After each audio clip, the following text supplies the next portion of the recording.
Dinner used to be louder. Not the meal itself, but the life around it. Kids chasing each other, radios humming, boots thudding against wood floors.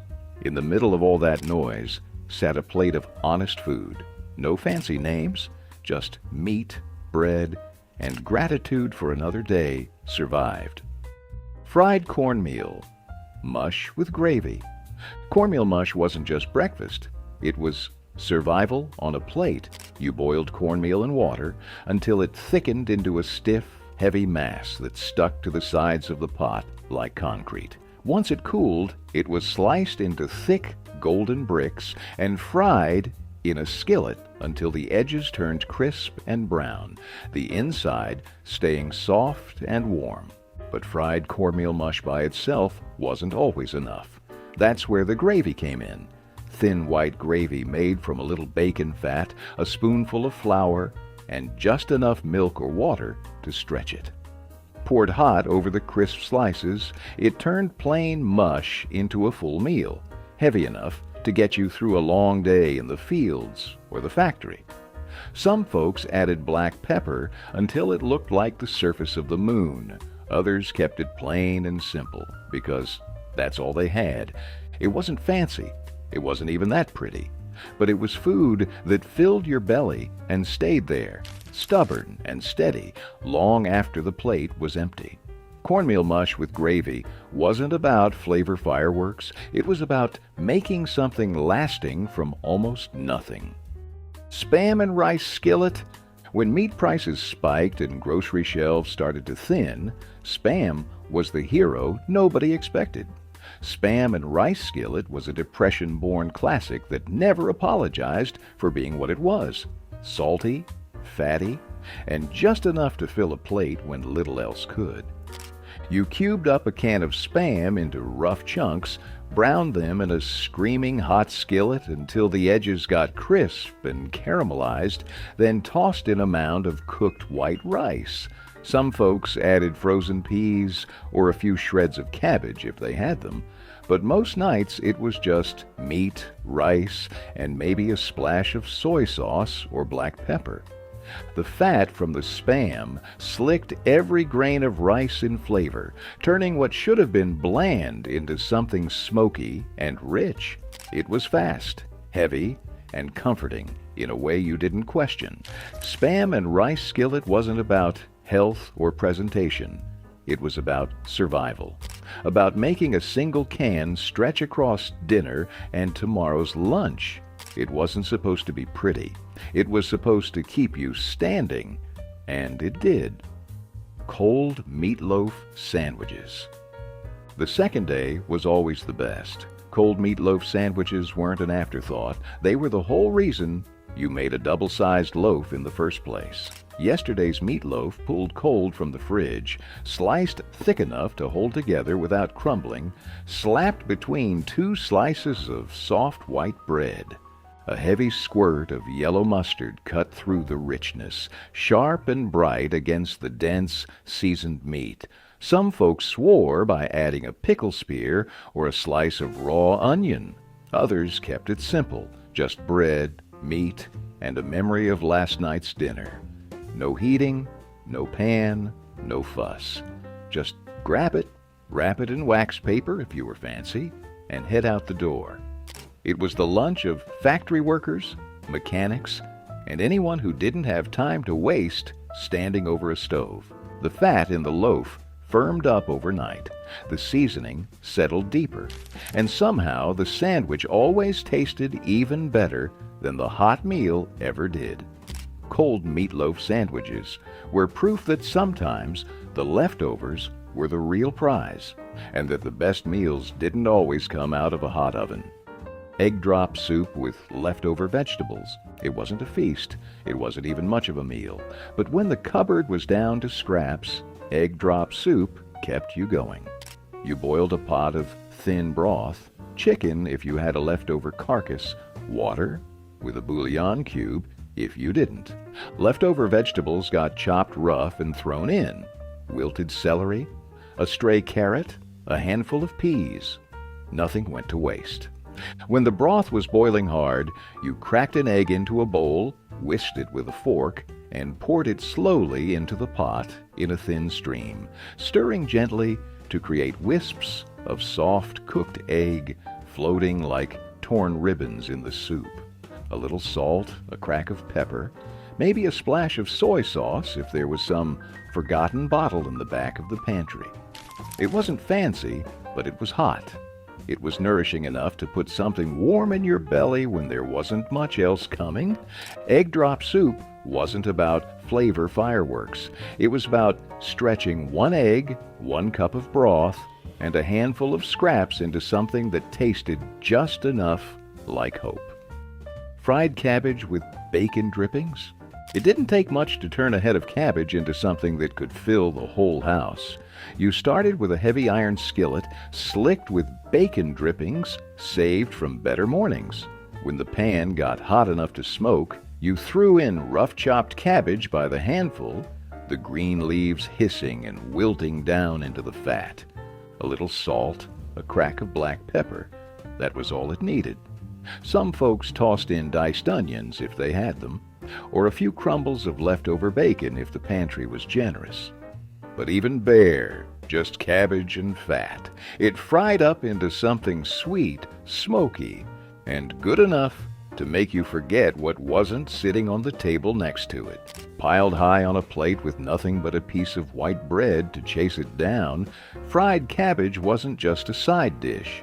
It was survival food. It stretched the budget, filled the kitchen with the smell of something real, and gave everyone around the table one more reason to believe tomorrow would come with a little more on their plate. Potato soup with saltine crackers. It didn't get much simpler or more stubborn than potato soup. You peeled and chopped potatoes rough, boiled them with a little salt until they softened, then mashed them half-heartedly right there in the broth. A splash of milk if you had it, a pat of butter if you could spare it. Otherwise, just water and starch, and the quiet satisfaction of knowing there'd be something hot in every bowl. Saltines sat in a chipped tin on the counter. You crushed them over the soup, letting them melt into the broth, thickening it just enough to feel heavy on the spoon. It wasn't gourmet. It wasn't even fancy enough to pretend, but it filled your belly, warmed your hands, and reminded you that even when the cupboards were thin, dinner still showed up if you worked for it. Tomato sandwiches with salt and pepper. When the gardens came in heavy and the pantry stayed light, tomato sandwiches were the food of kings. Thick slices of fresh tomato, red and dripping, laid out on 2 slices of soft white bread, slicked with a smear of mayonnaise if you had it, and if you didn't, plain was good enough. A heavy sprinkle of salt, a crack of black pepper, and that was it. Fold the bread together, bite down, and let the juice run down your wrists while you leaned over the sink, catching every messy drop. No sides, no fancy spreads, just bread, tomatoes, and the wild, bursting flavor of something you grew yourself, or traded for, or begged off a neighbor's vines. In the hottest days of the year, when the stove was too much trouble and the air was too heavy to think, a tomato sandwich wasn't just a meal. It was a reminder that simple things could still taste like luxury, even when the wallet said otherwise. Baked bean sandwiches. You didn't need a steak when you had baked bean sandwiches, just a can of beans, a loaf of soft white bread, and the stubborn kind of hunger that made anything taste good. The beans, sweet, smoky, and sticky, got warmed in a pot if you had the time, straight from the can if you didn't. You spooned a thick heap onto a slice of bread, let the sauce soak into the soft crumb, and capped it with another slice before everything slid apart. It wasn't neat, it wasn't fancy. Half the time, the sandwich collapsed before you got your second bite, but nobody cared. Hands and faces got messy. Plates caught drips and spills, The kitchen smelled like molasses and brown sugar, and if you closed your eyes, you could almost pretend you were eating something decadent. Baked bean sandwiches were about more than just calories. They were about making do, finding a little sweetness when the world didn't offer much, and laughing around a table held together more by hope than by wood. Braised rabbit with root vegetables. Before meat came in neat plastic packages, families made do with what they could catch, and rabbit was the prize of many backyard hunts. Braised rabbit with root vegetables wasn't some special occasion meal. It was regular folks turning the day's luck into something that could feed everybody. You started by searing the rabbit pieces hard in a heavy skillet, locking in what little fat the lean meat carried. Then you added a handful of garden vegetables, carrots, turnips, onions if you had them, chopped rough and thrown in like it didn't matter. Everything got bathed in broth or just plain water, covered and left to simmer low and steady until the rabbit turned tender and the vegetables surrendered their sweetness to the pot. The result wasn't flashy. It wasn't meant to be. It was earthy, hearty, and deeply honest. Food that tasted like survival and smelled like home. Braised rabbit with root vegetables wasn't about richness. It was about resourcefulness, patience, and that rare satisfaction of turning a good day's catch into a meal that could last until tomorrow. Oatmeal stretched meatloaf. When breadcrumbs ran out, or when every penny counted, oats stepped up. Oatmeal stretched meatloaf wasn't a compromise. It was a survival strategy, one that turned a single pound of ground beef into a meal big enough to feed a small army. You started with raw oats, dumped straight into the meat along with a cracked egg, a splash of milk, and a heavy pinch of salt and pepper. Maybe some chopped onions if you had them. The oats soaked up every drop of fat and flavor, binding the loaf together, while adding a chew and heartiness that no breadcrumbs could match. Shaped into a pan, smeared with a thick layer of ketchup, and baked until the top caramelized into a sticky sweet crust, oatmeal meatloaf came out humble but mighty. It sliced thick and held together on the plate, served with canned green beans or mashed potatoes, whatever you had on hand. It wasn't fancy, but it was filling. It was dependable, and in a world that gave nothing away for free, oatmeal stretched meatloaf gave you just enough to keep fighting. Rice pudding dinner, sweet and filling. When there wasn't enough meat and the pantry shelves were running thin, sweet dinners like rice pudding pulled their weight. You boiled up a pot of white rice, thick and soft, then stirred in a little milk, a handful of sugar, and whatever scraps of spices you had. Cinnamon, if you were lucky, nutmeg, if you were blessed.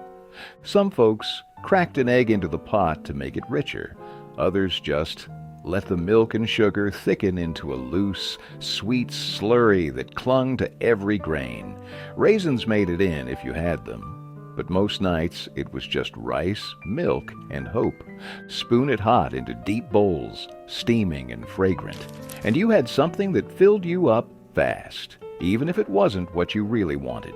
It was warm, it was heavy, and it stayed with you through the night. Rice pudding for dinner wasn't about treats. It was about calories, comfort, and making a handful of cheap staples taste like something that could carry you through the next day. Sweet, simple, and stubborn. That was the secret. Blood gravy over biscuits. It sounds brutal, and it was. But back when nothing could be wasted, blood gravy was the kind of dinner that kept people standing. Fresh blood from pigs or cows was whisked into a hot skillet with a little flour, a splash of milk if there was any to spare, and a heavy hand of black pepper. It thickened quick into a dark, rich sauce that smelled stronger than anything you had ever tasted. Served ladled over biscuits, homemade if there was time, store-bought if there wasn't, Blood gravy turned the scraps of the kitchen into a full, heavy meal. It wasn't fancy, and it sure wasn't delicate. It was iron-rich, packed with body, and it stuck to your ribs like it meant it. For folks living paycheck to paycheck, or not even that, it was a miracle in a pan. Some families seasoned it with sage or onion. Others kept it bare bones and let the richness speak for itself. It wasn't for picky eaters, but it filled the house with the smell of survival. Blood gravy didn't pretend to be pretty. It just did its job, and sometimes that's all a dinner needed to do. Slow-cooked beef heart stew. It wasn't the cut anyone wanted, but in lean times, beef heart was a gift. Lean, dense, and packed with flavor. If you knew what you were doing, it needed careful hands and a lot of patience. You trimmed it slow, slicing away anything tough or stringy, then browned it hard in a heavy pot until the whole kitchen smelled like something real. Broth or water came next, enough to just cover, maybe with a splash of vinegar or a couple bay leaves to help tenderize the stubborn muscle. Low heat and long hours were the secret. Left to simmer all day, the heart softened, giving up its toughness and taking on a richness that didn't taste like anything else. Carrots and parsnips went in near the end, adding sweetness and body to the stew. It wasn't glamorous. It wasn't supposed to be. It was survival food, nourishment pulled out of the parts most people threw away. Served with bread, rice, or just eaten straight from the pot, slow-cooked beef heart stew reminded everyone at the table that tough times could still produce tender meals, if you were willing to work for it. Chicken livers with rice and peppers. You knew what was cooking the second you walked through the door. It wasn't subtle. Chicken livers pan-fried with diced onions and chopped bell peppers filled the whole house with a smell that hit you like a brick wall. Some folks loved it, some wrinkled their noses, but nobody walked away from a plate still hungry. Livers were cheap, dirt cheap, and packed with iron, protein, and a rich, earthy flavor most people today would barely recognize. Tossed in a hot skillet with just enough oil to sizzle, they browned fast, soaking up every bit of flavor from the onions and peppers. A splash of hot sauce or a pinch of garlic powder took it even further, stretching a few cents worth of ingredients into a meal that could last 2 days. Rice was the great stretcher, piling high on the plate under a ladle of that sizzling liver and pepper mix. It filled your belly and left enough for a quick scoop into a lunch pail the next morning. In kitchens where every dollar mattered, chicken livers weren't a punishment. They were a promise that you could still eat well even when money was tight. Cabbage and noodles, haluski. It smelled like home before you even stepped through the door. Sweet onions frying low and slow in a big pool of bacon grease or butter. Cabbage chopped rough and tossed into the skillet until it wilted down to half its size. Haluski wasn't just food. It was a promise that no matter how thin the pantry was, dinner would still happen. Boiled egg noodles got folded into the mix next, soft and slippery, soaking up every bit of the rich, buttery flavor left in the pan. Salt, pepper, and maybe a little garlic powder if you were lucky. That was all it needed. It didn't look like much. A big steaming heap of pale noodles and wilted cabbage, glistening and heavy. But it filled you up, kept you moving, and made sure no one left the table hungry. Haluski was the food of steel towns and coal camps, immigrant kitchens and farmhouse tables, where stretching a head of cabbage and a bag of noodles into a meal was just another part of surviving the week. It wasn't about impressing anyone. It was about keeping everyone standing. Oxtail stew with barley and carrots. It wasn't the kind of meat you bragged about, but in homes that knew how to make something out of nothing, oxtail was king. You started by browning the tough, bony pieces in a heavy pot until the kitchen filled with a deep, savory smell that meant dinner was happening. Onions, garlic, and rough-chopped carrots went in next, picking up all the brown bits left behind. A scoop of barley followed, heavy and reliable, and then enough broth to cover the whole mess. Then you waited. Hours, usually. Long enough for the oxtail to soften into tender, rich ribbons of meat. Long enough for the barley to thicken the broth into something closer to a meal than a soup. Some folks threw in a bay leaf or a splash of vinegar. Most just let it simmer and trusted the heat to work its magic. It wasn't fancy, it wasn't fast, but when you ladled that stew into a chipped bowl and tore off a hunk of bread to chase it down, it was everything. It fed you, it warmed you, and it made sure nothing, not even the scraps, went to waste. Creamed tuna on egg noodles. It wasn't pretty, but it was the kind of meal that got you through the lean weeks. Creamed tuna on egg noodles started with a simple roux. Melted butter in a pan, a spoonful of flour whisked in, and a slow pour of milk until the whole thing thickened into a glossy white sauce. Then came the tuna, canned, flaky, briny, stirred right in with a heavy shake of salt and black pepper. Some folks tossed in a handful of frozen peas for color and sweetness. Others just let the noodles do the heavy lifting. Wide, soft egg noodles boiled until tender were folded straight into the sauce, coating every strand in creamy comfort. It wasn't fancy. It didn't try to be. It was depression-proof, pantry-born cooking, made to stretch $1 without tasting like desperation. Kids liked it because it was mild and easy to chew. Grown-ups liked it because it filled the table and the stomach at the same time. When the fridge was bare but the pantry still had a few cans hiding in the back, creamed tuna on egg noodles was the ace up every working family's sleeve. Sloppy Joe meat stretch. Heavy on sauce, light on beef. It looked like a feast on the plate, even if there wasn't much beef in the pan. Sloppy Joe meat stretch was a trick as old as hard times. Stretch a pound of ground meat with so much sauce, onions, and filler that it looked like you were eating double. You browned what little ground beef you had, crumbling it fine to make it seem like more, then dumped in a heavy ladle of ketchup, a splash of water, maybe a squirt of mustard or Worcestershire sauce if you were feeling bold. Some folks tossed in diced onions or a handful of oats to bulk it up even more. It simmered into a thick, sweet, tangy mess that could soak through a hamburger bun faster than you could take a bite.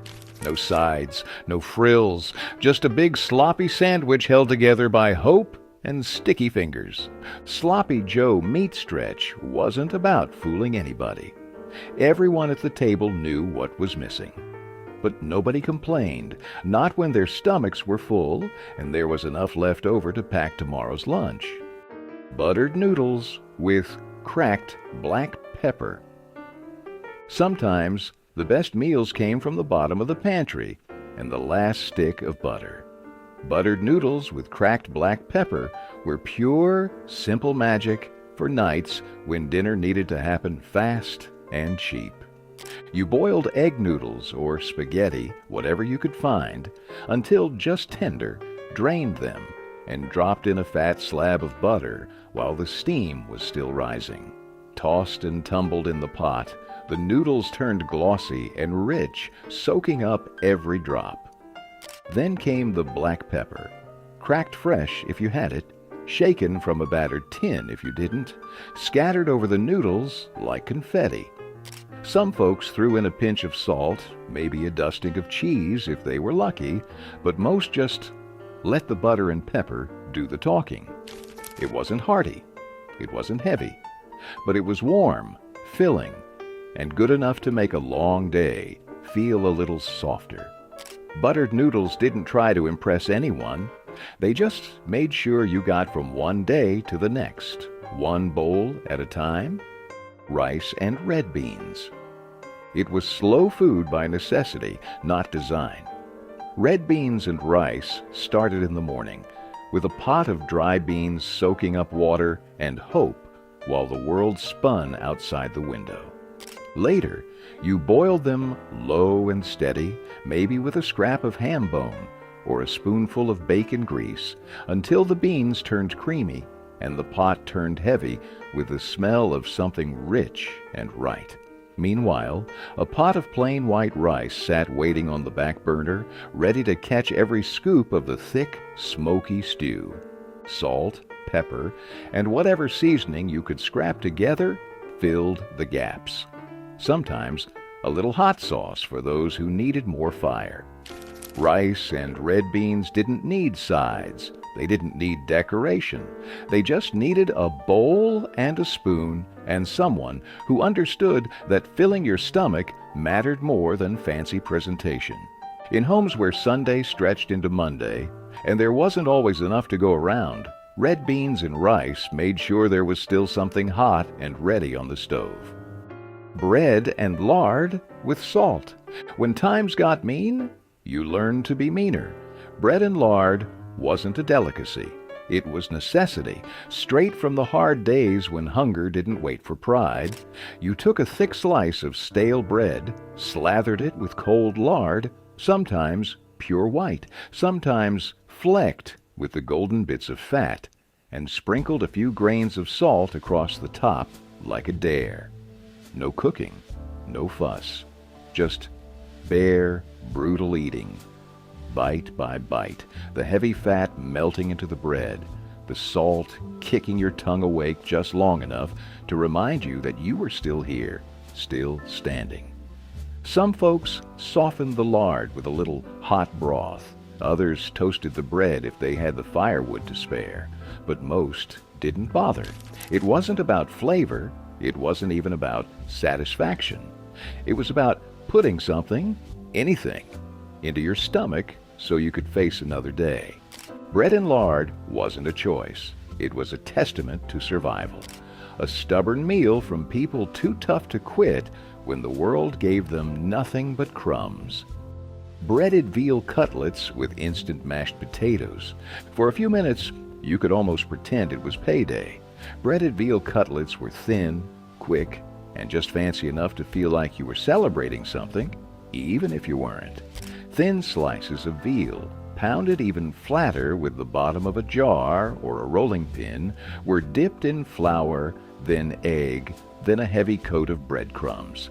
They hit the skillet and sizzled immediately, the breading locking in the tiny bit of moisture the cutlet had left. In a few minutes, they crisped up golden and hot, with a crunch that sounded like breaking into something better than you could afford. Beside them, a scoop of instant mashed potatoes, stirred together with butter and hot water until they faked their way onto the plate like the real thing. A ladle of brown gravy if you had it, just a pat of butter if you didn't. The whole meal came together in 20 minutes flat, with just enough pomp to make a Tuesday night feel a little less desperate. Breaded veal cutlets weren't about luxury, they were about hope, fried golden, and served hot. Dandelion greens with vinegar and bacon. You didn't buy these greens at a store. You picked them from the cracks in the sidewalk and the edges of fields, stubborn little leaves that grew no matter how mean the weather got. Dandelion greens were wild, bitter, and free, and they turned into dinner with just a little bacon and a hot skillet. First, you fried up a few scraps of bacon, fatty ends and pieces, not pretty strips, until the grease ran thick.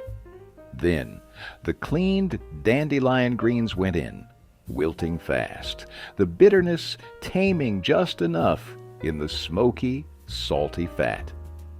A splash of vinegar right at the end woke the whole dish up, cutting through the grease and bringing every mouthful to life. It was sharp, savory, and honest, the kind of plate that snapped your senses awake and reminded you what survival really tasted like. Dandelion greens with vinegar and bacon wasn't about getting by. It was about fighting back, about taking what the world threw away and making it better than it had any right to be. Stuffed bell peppers with ground beef and rice. They looked fancy on the outside, but stuffed bell peppers were pure strategy underneath.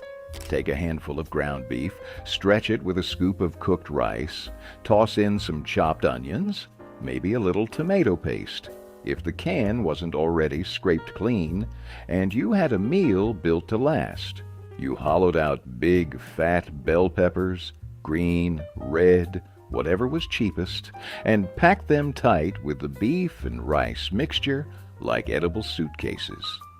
Some folks seasoned the filling with garlic powder, dried herbs, or just a heavy hand of salt and pepper. Into the baking dish they went, standing proud. A splash of broth or tomato sauce at the bottom kept them moist while they baked, bubbling and steaming until the peppers softened and the filling cooked through. They came out hot, hearty, and colorful enough to feel like you were eating something special. No side dishes needed. Every bite gave you meat, starch, and vegetable in one neat little package. Stuffed peppers weren't about saving time. They were about saving money and making sure nobody at the table noticed that pound of ground beef had been stretched across 6 plates instead of 3. Hungarian chicken paprikash. It started with a smell, deep, smoky, and sweet, floating out from a heavy pot on the stove. Hungarian chicken paprikash didn't require a lot, just bone-in chicken, a few onions, a heavy hand with the paprika, and time. You browned the chicken first, letting the fat crisp up and render down. Then you threw in the onions, slicing them thin and frying them until golden and collapsing.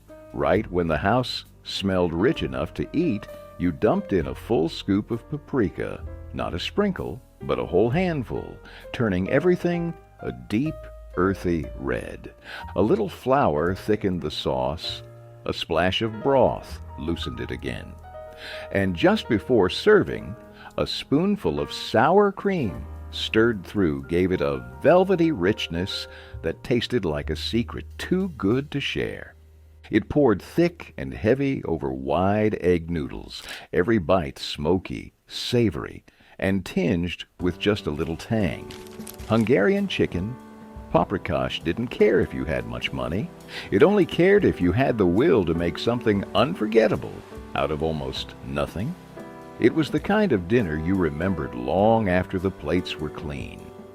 Milk toast, bread, milk, butter. It doesn't get humbler than this.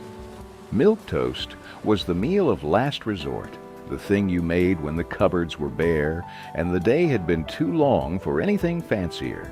Thick slices of bread, toasted to golden at the edges, dropped into a shallow bowl and drowned in hot milk. A pat of butter melted across the surface, swirling into the warm, pale puddle like a tiny luxury. Sometimes there was a sprinkle of sugar or cinnamon if there was a little extra to spare, but most nights it was just bread, milk, and the soft, quiet comfort of something filling your belly. It wasn't glamorous. It didn't try to be. Milk toast was what you ate when you were too tired to fight, too broke to pretend, and too stubborn to go to bed hungry. It filled you up in a way that had nothing to do with calories and everything to do with resilience. In the hardest seasons, milk toast wasn't just dinner. It was a small act of hope, proof that even with almost nothing left, you could still find a way to put something warm on the table. Salisbury steak with mushroom gravy. It was the closest thing most families got to steak, and nobody minded one bit. Salisbury steak started with ground beef mixed with breadcrumbs, egg, salt, pepper, and maybe a splash of Worcestershire, if someone had splurged a little. You shaped the mix into thick oval patties, seared them hard in a skillet until the edges crusted and the inside stayed juicy. Then you set them aside and built the real magic: mushroom gravy. A handful of sliced mushrooms and a chopped onion sizzled in the fat left behind.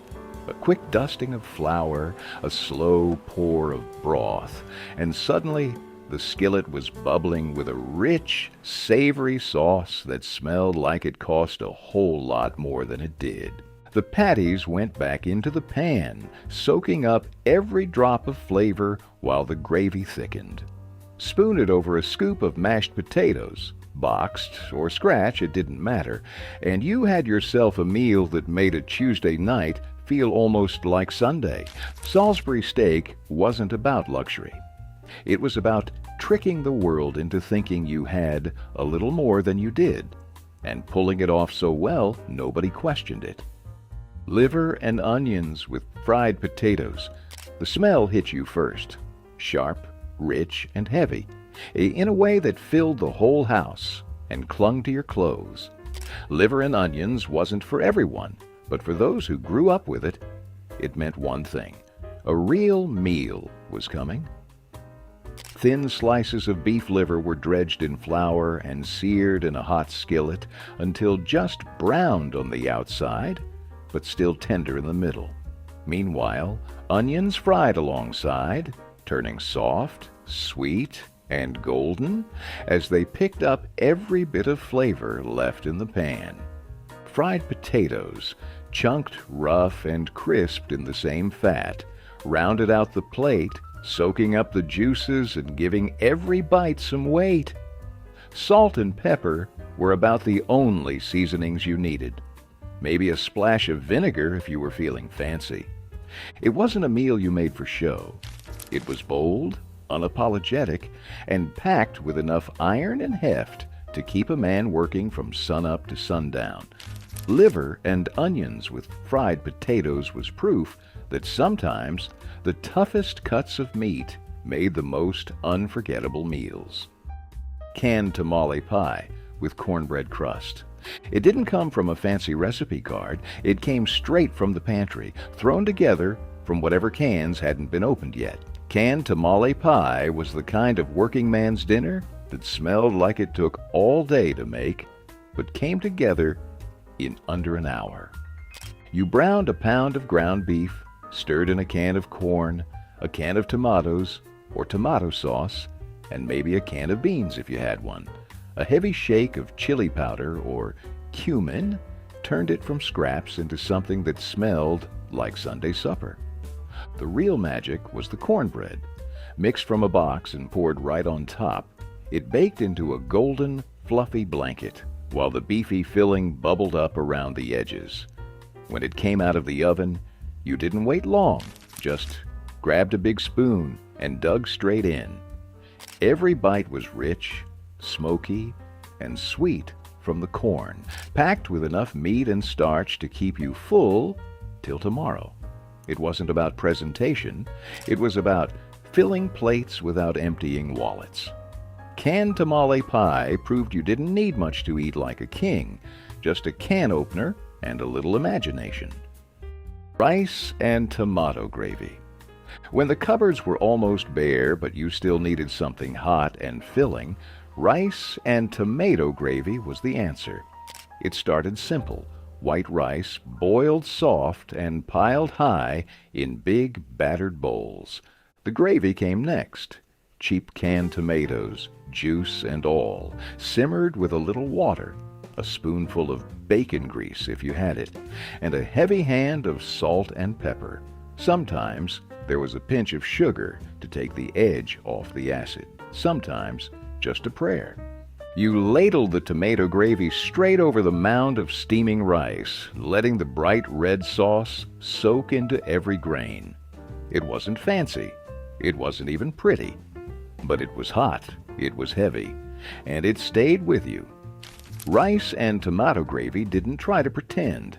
It was about using what you had and stretching it until it gave up everything it could.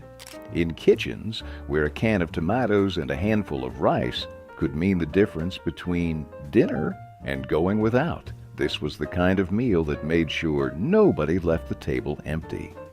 Chipped beef on toast. SOS.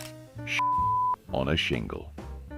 It wasn't polite to say what it really was, but everyone knew the nickname SOS. It stood for on a shingle, and it fed generations of soldiers, factory workers, and hungry kids who needed something fast, salty, and heavy. You started with chipped dried beef, thin slices pulled from a jar or a little vacuum-sealed pouch, tossed into a hot skillet with melted butter. Then you stirred in a spoonful of flour, made a quick roux, and poured in milk until a thick, creamy gravy came together, spotted with bites of salty beef. Meanwhile, you toasted whatever bread you could get your hands on. Cheap white bread was the classic, but anything that could hold gravy would do.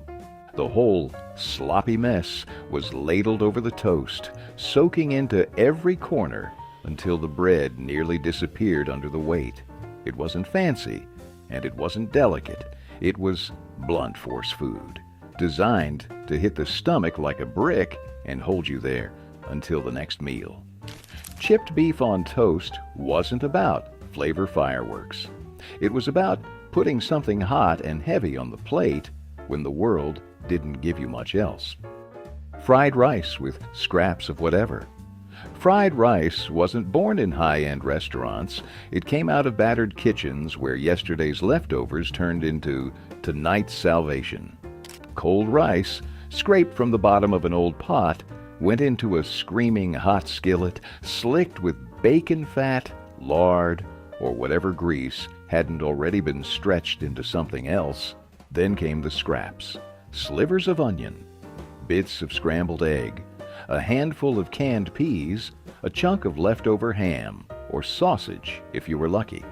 No rules, no recipe, just whatever you could scavenge thrown into the pan and stirred hard and fast. A splash of soy sauce or a pinch of salt was enough to pull it all together, every grain coated in fat and flavor. Sometimes it came out crisp at the edges. Sometimes it was soft and steaming.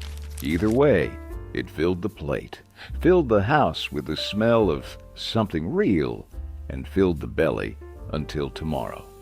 Fried rice wasn't a plan. It was a rebellion against waste, proof that a little heat and a little hunger could turn scraps into something worth sitting down for. Salt pork and beans. It was simple, salty, and good enough to keep a man going through the longest days. Salt pork and beans weren't about impressing anybody. They were about calories, comfort, and using what the world hadn't taken yet.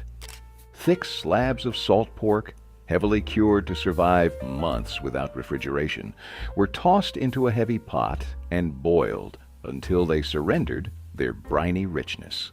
Dried beans, white, navy, or pinto, whatever was cheapest, followed right after, soaking up all that smoky saltiness.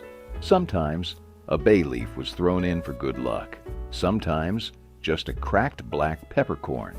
The whole pot simmered low and steady for hours, the smell clinging to the walls, the curtains, your clothes. When it was finally ready, the beans were tender, the pork was falling apart, and the broth was thick enough to coat the back of a spoon. It wasn't delicate, it wasn't refined. It was food that respected the hard work it took to bring it to the table. Salt pork and beans filled stomachs, quieted complaints, and reminded people that survival sometimes tasted like salt, fat, and a whole lot of stubbornness. Tuna noodle ring mold.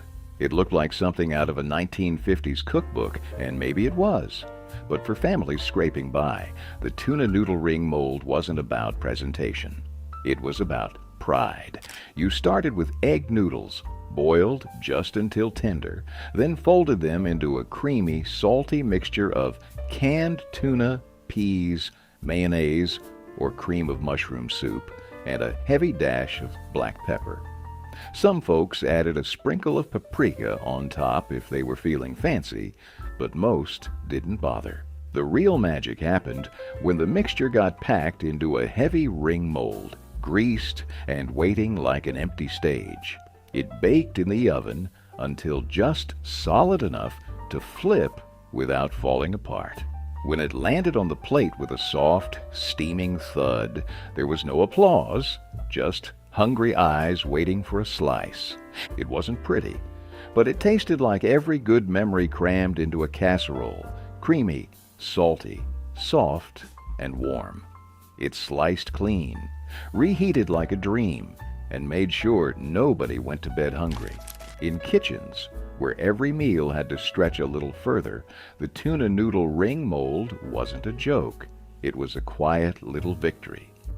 Ham hocks and cabbage. You could smell it long before you saw the pot, a smoky, meaty scent that drifted down the block, slipping through windows and pulling you home. Ham hocks and cabbage didn't come from recipe books. They came from knowing how to turn cheap cuts into pure gold. Ham hocks, dirt cheap and loaded with flavor, were thrown into a pot with water and left to simmer low and slow. Cabbage came next, chopped into thick wedges and added just as the meat started to fall apart. The broth turned rich and smoky, the ham tender enough to nudge off the bone with a spoon, and the cabbage soaking up every last drop like it had been waiting for it all its life. Sometimes a few potatoes made it in, sometimes a handful of beans. But even on its own, this dish could stretch for days, ladled out into bowls, dunked with crusty bread, and savored till the last shred was gone. Ham hocks and cabbage didn't pretend to be anything fancy. It was a working man's dinner built on patience, thrift, and a deep understanding that the best meals are the ones you make out of almost nothing. Hamburger gravy over mashed potatoes. It wasn't pretty, and it wasn't supposed to be. Hamburger gravy over mashed potatoes was about getting food on the table fast, hot, and cheap. A skillet full of sizzling ground beef, browned until crumbly, was the foundation. You pushed the meat aside, stirred flour right into the fat, and poured in milk or water, stirring until it thickened into a creamy, salty gravy that smelled like home. Piled high over a mound of mashed potatoes, whether from scratch or straight out of a box, the gravy seeped into every crack and crevice, turning a simple plate into something rich and heavy.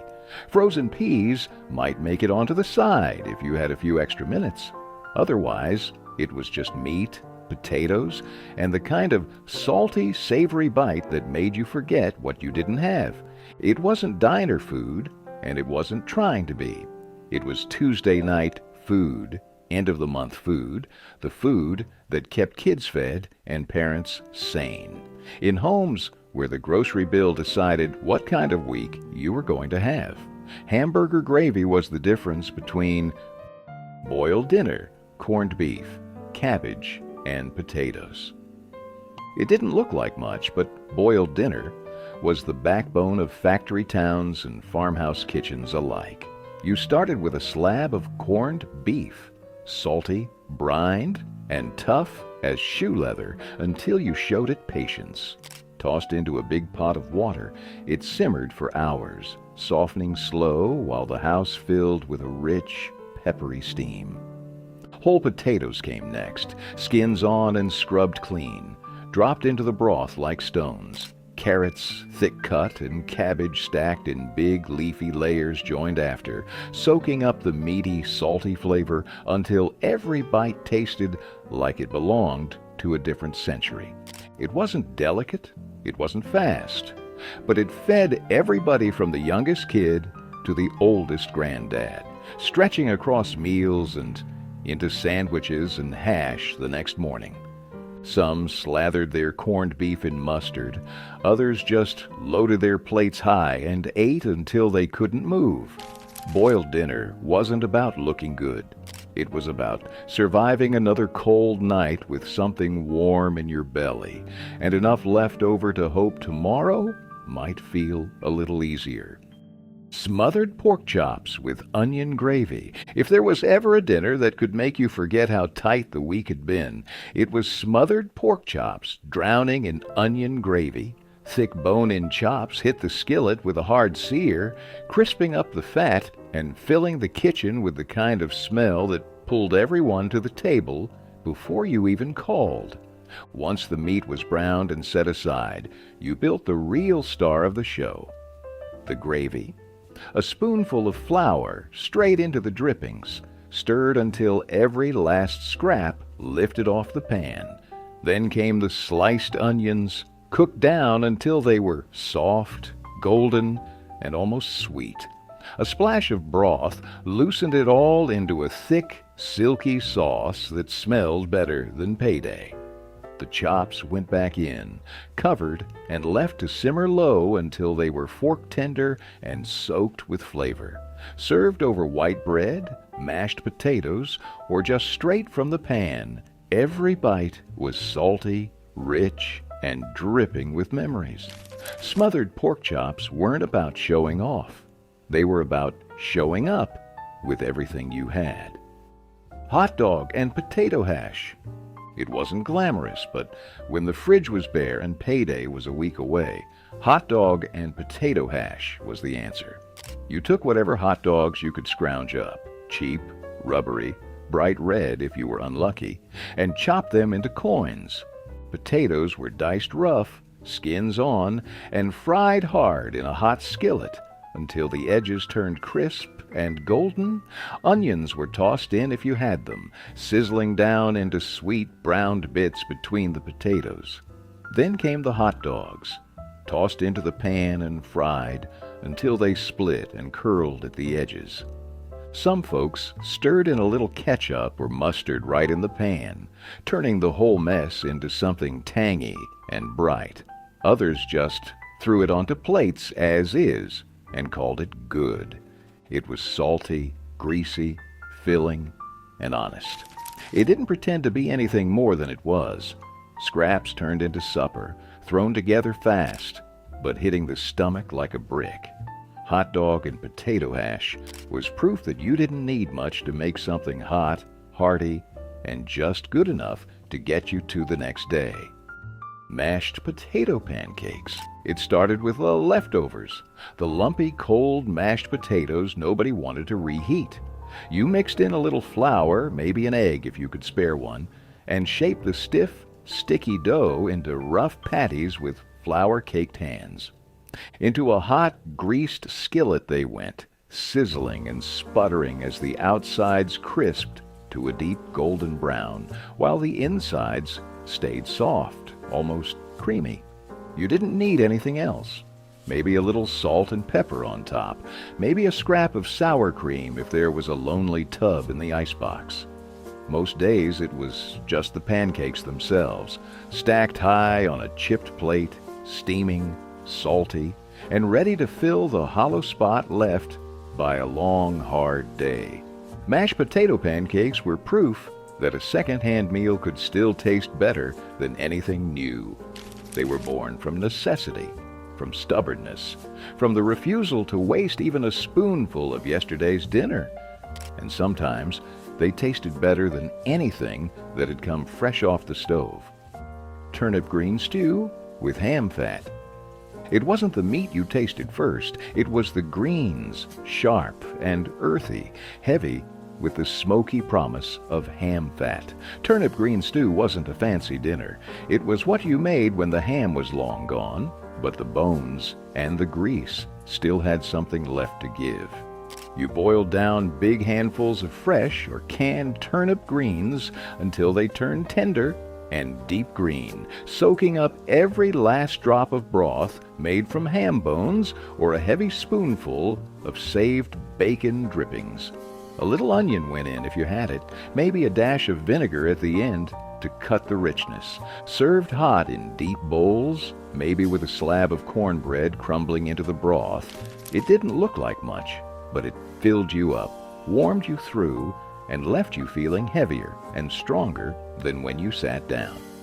Turnip green stew wasn't just about eating. It was about not letting anything go to waste. Not a bone, not a drop of grease, not a single green leaf that could be pulled from a stubborn patch of ground. Macaroni and tomatoes with bacon grease. It was quick, dirty, and tasted like home. Macaroni and tomatoes with bacon grease was the kind of meal you made when payday was still too far away and the fridge was starting to echo. You boiled elbow macaroni just until tender, drained it, and then threw it straight into a hot skillet slicked with leftover bacon grease, if you had any. No bacon? No problem.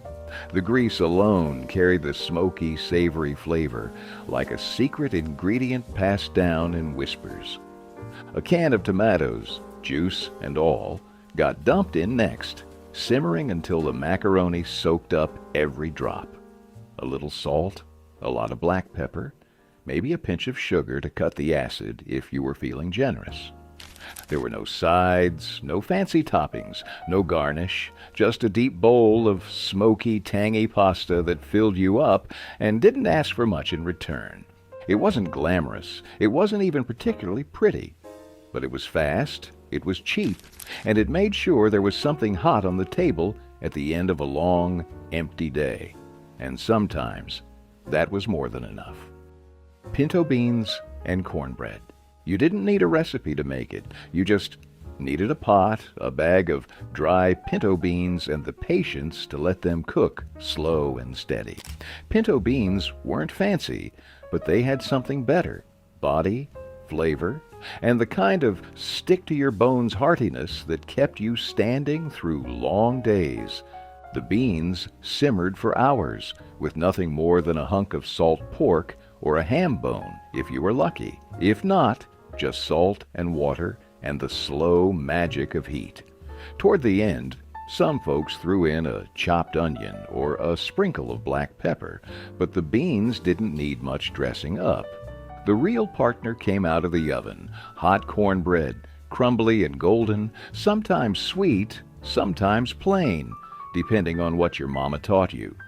You tore off a chunk, piled beans high on top, and ate until the plate was clean. Pinto beans and cornbread wasn't just dinner. It was tradition, grit, and survival, all rolled into one bowl. It didn't make a fuss. It just made sure you were ready for tomorrow. Bologna boats with melted cheese.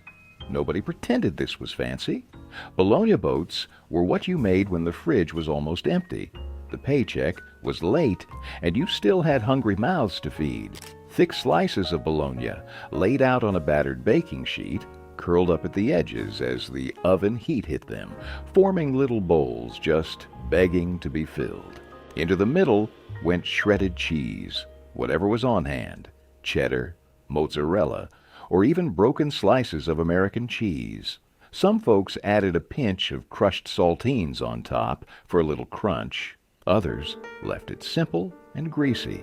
They baked until the bologna crisped at the edges and the cheese bubbled into little golden puddles.